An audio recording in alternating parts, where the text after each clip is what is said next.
রমজানের ঐতিহাসিক ৬ ঘটনা। আসসালামু আলাইকুম। বছর ঘুরে আবারও শুভ আগমন ঘটেছে পবিত্র মাহে রমজান মাসের।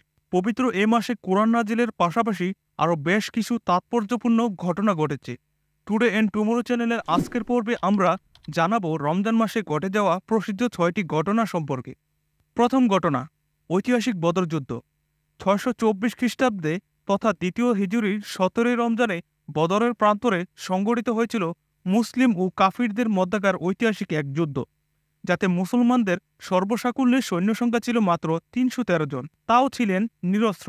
ডালপালা ছাড়া তাদের আর কোনো হাতিয়ার ছিল না, ছিল না কোনো লৌহবর্ম বা শিরস্ত্রাণ। তবুও কুফরি শক্তিকে মুসলমানরা পরাজিত করেছিল।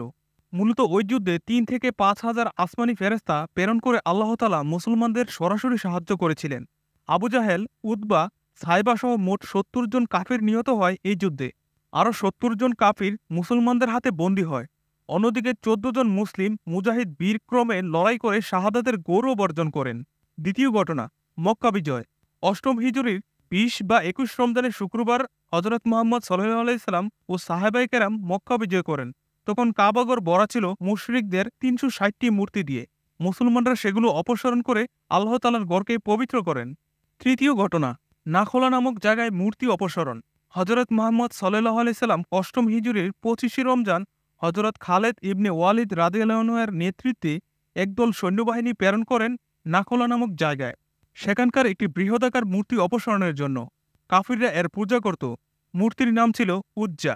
হজরত খালেদ ইবনে ওয়ালিদ রাদিয়াল্লাহু আনহু নিজ হাতে ওই মূর্তি অপসারণ করেন। এরপর তিনি বলেন, আর কখনো এখানে উজ্জার উপাসনা হবে না। চতুর্থ ঘটনা, তায়েফে লাত নামক মূর্তির অপসারণ। নবম হিজরির রমজান মাসে তায়েফের শাফিক গোত্র স্বেচ্ছায় ইসলাম ধর্ম গ্রহণ করেন এবং তারা নিজেরাই স্বতঃস্ফূর্তভাবে নিজেদের উপাস্য লাত নামক মূর্তি অপসারণ করেন। পঞ্চম ঘটনা, ঐতিহাসিক তাবুক যুদ্ধ। নবম হিজরির রজব মাসে তাবুক যুদ্ধ সংঘটিত হয়, কিন্তু তাবুক যুদ্ধের কিছু ঘটনা সংঘটিত হয় নবম হিজরির রমজান মাসে। এছাড়া হিজরতের ২ বছর আগে রমজান মাসে উলুগ মুমিন হজরত খাদিজা রাদিয়াল্লাহু আনহু এবং রাসূল সাল্লাল্লাহু আলাইহি ওয়াসাল্লামের মেয়ে হজরত রুকাইয়া রাদিয়াল্লাহু আনহু ইন্তেকাল করেন।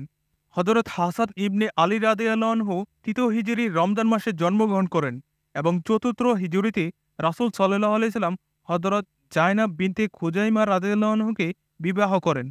১১ হিজরির রমজান মাসে রাসূল সাল্লাল্লাহু আলাইহি ওয়াসাল্লামের সবচেয়ে আদরের মেয়ে জান্নাতি নারীদের সর্দারনী হজরত ফাতিমা রাদিয়াল্লাহু আনহু এবং ৪০ হিজরিতে শেরে খোদা হজরত আলী রাদিয়াল্লাহু আনহু ইন্তেকাল করেন।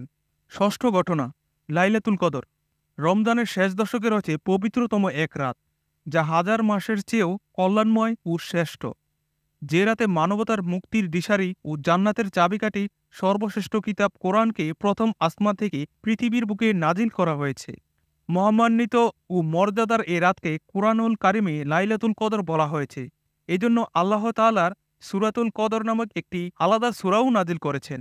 এই সূরায় এই পবিত্র রাতের নানা ফজিলত ও বরকতের বর্ণনা উঠে এসেছে।